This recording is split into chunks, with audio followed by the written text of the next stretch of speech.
What is up, everybody? My name is Sammy Dorn. If you guys are brand new here, make sure to like, subscribe, and comment down below. So today I'm going to be reacting to Lizzo before they were famous.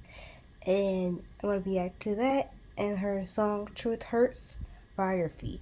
Let's get this video roll. Let's go.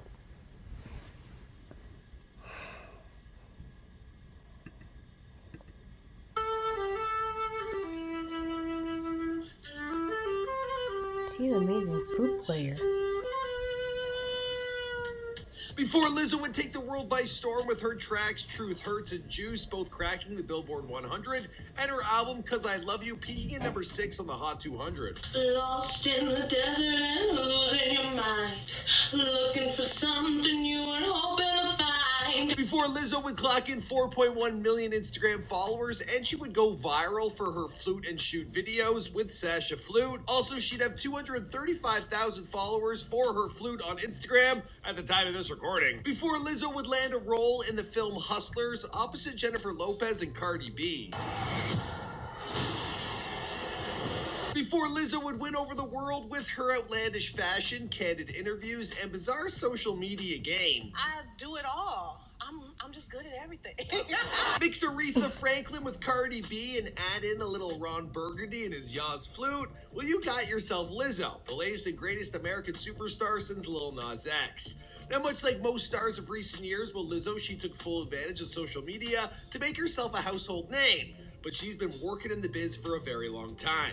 I mean, you can even see her way back at these BET Awards, and well, she's having a little fun, because those shows, apparently, they go on for hours. Champagne bottles, please. We about to pop these bottles.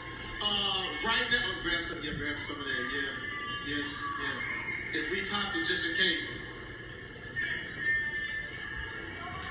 Lizzo seems like the life of the party now, but being a big girl trying to make it in the entertainment industry hasn't always been an easy road to success.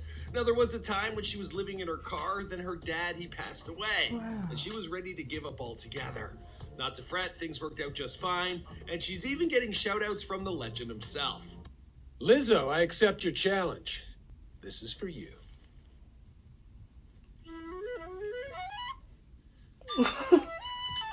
What's going on, guys? It's your boy Michael McCrudden hitting you guys with a brand new Before They Were Famous, this time on Lizzo.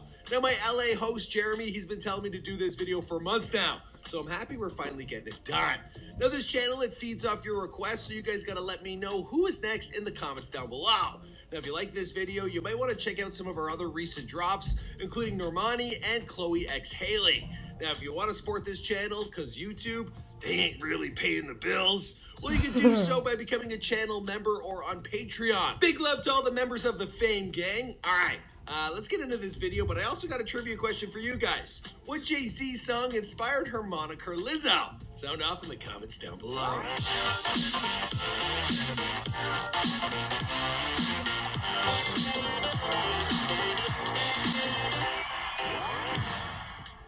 Lizzo was born Melissa Vivian Jefferson on April 27th, 1988 in good old Detroit, Michigan. That is the parents Michael and Shari, and she also has two older siblings, Vanessa and Mikey. Her parents were middle-class entrepreneurs running their own business who were heavily involved in their church and encouraged young Lizzo to perform gospel music at a young age. Now, before music would consume her life, well, Lizzo, she was really into her schooling with plans on becoming either a writer or a scientist. In fact, one day, her second grade math teacher had her mom come into the school because young Melissa, she was trying to teach the class. She told Rolling Stone, "I was this little girl and I was like giving it to the teacher like, you need to teach us better." Because she was always going on tangents talking about how we need to wash our hair. And I'm like, girl, teach math. If you would just get up and teach them instead of handing them a freaking packet, yo. Now, Lizzo has also shared a number of emotional posts about her family via IG. "My beautiful family, I'm so thankful to share this energetic DNA. There's no one on this planet I am closer to. Thank you for showing me how to lead. Thank you for being my will to live after Daddy passed. Thank you for supporting me even though I'm stubbornly self-sufficient. Thank you for allowing me to be myself. I know y'all don't be on social media like that, but I want to scream from the mountaintops my love for you." Now, after nearly a decade in Detroit, Lizzo and her family, they moved down to Houston, Texas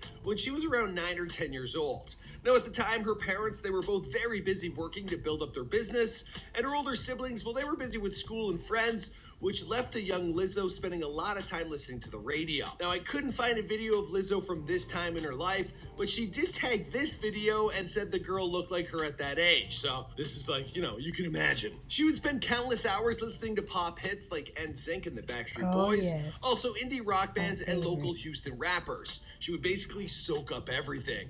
Now, her personal faves, they include Beyonce and Missy Elliott. In fact, she's obsessed with the latter.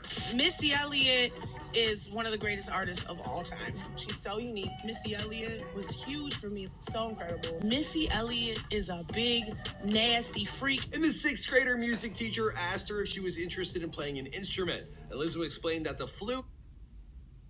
I'm called Gretel, and this rough one here is my brother Hansel. It chose her. She soon after joined the school's marching band. And then you played piccolo in the marching band? Sure did. It's a lot of breath support. Well, I got big lungs, boy. Now, the desire began to build up inside her to start her own career as a performer, but at the time, she didn't yet envision herself as a star. She told Rolling Stone, "I never believed in myself as a solo artist. I didn't think anyone wanted to look at me or hear what I had to say." So to take the spotlight off herself, she would instead form girl groups with her friends. Now, the first at 14 was known as Cornrow Clique. Now, apparently in Houston, there's a thing where people drop the second syllable of someone's name and just put an O there. So her friends started calling her Mio, but that wasn't working, so then they started calling her Lizzo and then Lizzo, because, it had more swagger.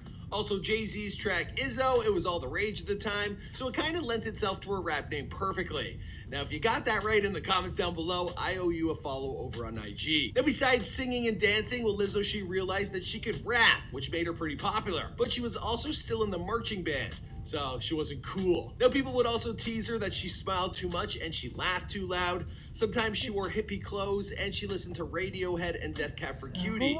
And because she also wore Uggs, well, kids started teasing her that she was too white. The girl really couldn't win. In 2005, Lizzo, she made the move to the University of Houston on a music scholarship, but here she burned the candle at both ends with late night rap sessions, early morning music classes, and the school's party life, which kept her in school for a few more years than she'd expected. Now, eventually, she dropped out of school and had no backup plans but to make it in entertainment. Thus, we enter the more difficult times in her career. For a short time, she found herself homeless, sleeping in her Subaru, then on the floor of her band Ellipses rehearsal space. Now, that same year, Lizzo, well, she was also met with the tragedy with her father passing away. Now, this absolutely devastated her, and she opened up about this experience more via IG. 10 years ago was the worst day of my life, crying alone in my car on St. Patrick's Day because my daddy died. I lost my superstar. I got blackout drunk on strawberry moonshine and wanted to die. I quit singing, I quit trying. 10 years later, I'm the superstar he worked so hard for me to become. Now, at the time, she was also the smallest she had ever been. I was addicted to the gym, I didn't eat, and I was sleeping in a dusty car, all for music. But even back then, she recalls a man putting her down about her weight. I remember I was like with this guy, and he's like, so I showed your pictures to my friends. And I was like, okay. And he was like, yeah, and they said that, like, your face is great, but your body needs work. Fed up with how things were panning out, well, Lizzo, she finally left Houston and joined her mother in Denver, where she had moved. But then after 10 months, well, she headed to Minneapolis, and that was in 2011. There, a friend had told her that the music scene, it was really starting to take off.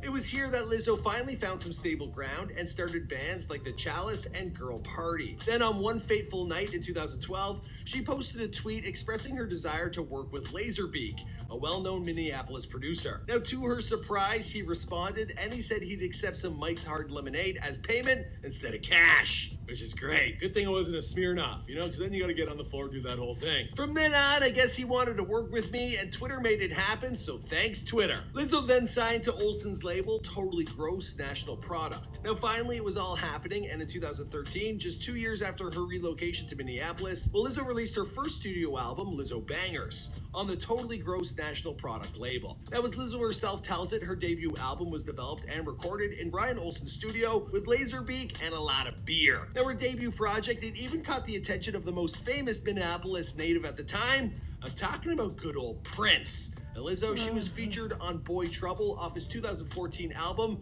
Picture Trectrum. picture of I do not want to disrespect Prince, but I cannot say that album name. Now, she would later sign to Atlantic, drop 2 more albums, and blow the world away via social media posts like this one.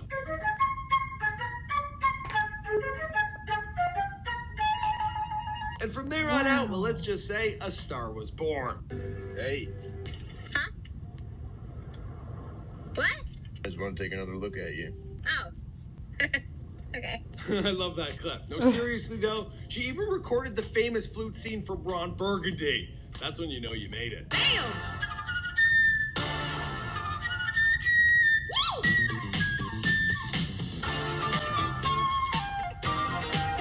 Alright guys, I'm wrapping up this video. My name, of course, is Michael McCrudden. Thank you so much for coming back to Before They're Famous. If you're new, be sure to hit subscribe. Wow, that was amazing. I hope you guys enjoyed this. I hope you guys enjoy these awesome videos of Lizzo. And I hope you guys enjoy your wonderful Sunday night. And have a great day. Love you guys. Make sure you like, subscribe, and comment down below. And make sure you guys share. Have a nice day. Bye.